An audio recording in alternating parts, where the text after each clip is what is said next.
छत्तीसगढ़ प्रदेश में लगातार कोविड की संख्या बढ़ते जा रही है। जहां हम 1 जून को देखते हैं कि टोटल 498 केस हुए और यदि जुलाई की बात करेंगे तो 1 जुलाई से 25 जुलाई के बीच में 4322 केस आए, 25 लोगों की मृत्यु हुई है। इस प्रकार से जो लगातार कोरोना का विस्तार हो रहा है और जो फैलाव हो रहा है, वास्तविक में प्रदेश के लिए चिंता का विषय है। इसके साथ ही साथ में आज बेड की संख्या कम पड़ती जा रही है, पेशेंट की संख्या बढ़ती जा रही है। खुद पेशेंट बोल रहे हैं कि मैं पॉजिटिव हूं, रिपोर्ट आ गया है, मुझे अस्पताल में भर्ती करो। लेकिन सरकार के पास में इतनी भी व्यवस्था नहीं है कि उनको ले जा करके अस्पताल में भर्ती कर सके।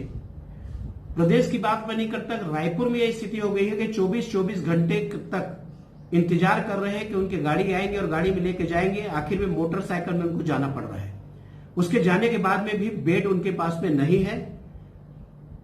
पेशेंट की संख्या ज्यादा हो गई और इसके कारण में जो भर्ती करने में देरी हो रही है, उसके कारण में उसका विस्तार हो रहा है। वास्तविक में जिस प्रकार से जांच की संख्या बढ़नी चाहिए नहीं बढ़ी। जो मजदूर यहां से बाहर से आए, जिसके कारण कोरोना की बात आ रही है कि विस्तार हुआ, ऐसे लगभग 7 लोग आए। ये 7 लाख लोगों का भी जांच अभी तक नहीं हुई है। दूसरे प्रदेशों में कम संख्या है, जांच ज्यादा हुई है। यहां मात्र 10 लाख में 2288 के औसत के दर पर जांच हो रही है। इसके साथ ही साथ में जो यहां पर लैब की स्थापना होनी चाहिए, लगातार प्रयास होने के बाद भी 15 जून को जो 3 लैब की स्थापना होने थे RT-PCR के लिए, राजनांदगांव, बिलासपुर, सरगुजा, 15 जुलाई निकल गई, 25 जुलाई निकल गई, लेकिन वो लैब की स्थापना नहीं हुई। उसके साथ ही साथ में जिस प्रकार से यहां पर किट की व्यवस्था होनी चाहिए, नहीं हो पा रही है। और उसका असर यह है कि आज जो हमारे चिकित्सक है, जो हमारे नर्सिंग स्टाफ है, लगातार कोरोना के चपेट में आ रहे हैं, संक्रमित होते जा रहे हैं। उनके कारण न केवल वो अकेले बल्कि परिवार प्रभावित हो रही है। और अब छत्तीसगढ़ में लगने लगा है कि एक प्रकार से कम्युनिटी स्प्रेड होने लगी है, जो दिखाई दे रहा है। प्रदेश के मुख्यमंत्री जी कह रहे हैं कि हम दिल्ली और मुंबई की स्थिति में नहीं है। मुझे लगता है कि जो विस्तार हो रहे हैं, शायद उसकी चिंता उनको नहीं है। वो दिल्ली और मुंबई की तरफ जाना चाह रहे हैं।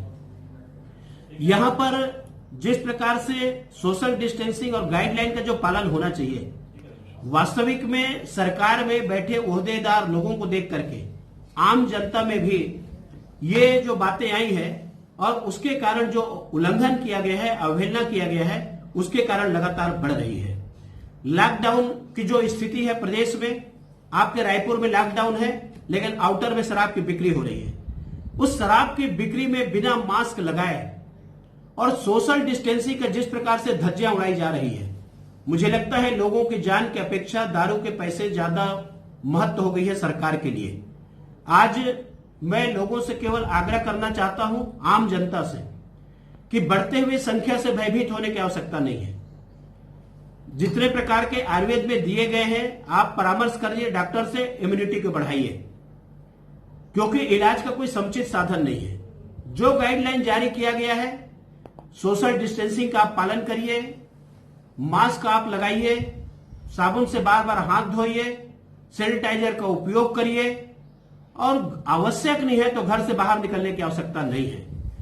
यही एकमात्र उपाय है कि जिसको लेकर के आप सुरक्षित हो सकते हैं, समाज को सुरक्षित कर सकते हैं। छत्तीसगढ़ सरकार के द्वारा 3 प्राइवेट अस्पताल से अनुबंध की गई है, लेकिन छत्तीसगढ़ में हम सबको मालूम है गरीबों की संख्या ज्यादा है और जिस प्रकार से कोरोना का विस्तार हुआ है, वास्तविक में वहां रियायत दर पर उनके इलाज कैसे हो, इसके लिए सरकार को गाइडलाइन जारी करने की आवश्यकता है, ताकि सरकार के जो पास में बेड की व्यवस्था नहीं है तो रियायत दर पर वहां पर इलाज हो सके।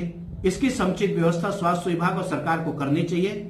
आज के इस अवसर पर मैं आप सभी से यही आग्रह करूंगा कि आप संयम रखें, धैर्य खोने की आवश्यकता नहीं है और केवल सरकार के भरोसे न रहे, अपने आप के ऊपर भरोसा करें, तमाम नियमों का, गाइडलाइन का पालन करें। आप सुरक्षित रहेंगे, परिवार सुरक्षित होगा, समाज सुरक्षित होगा ये हमारा राज्य सुरक्षित होगा तो राष्ट्र को सुरक्षित करने में हमारा अमूल्य सहयोग हम दे पाएंगे। आप सबको बहुत बहुत धन्यवाद।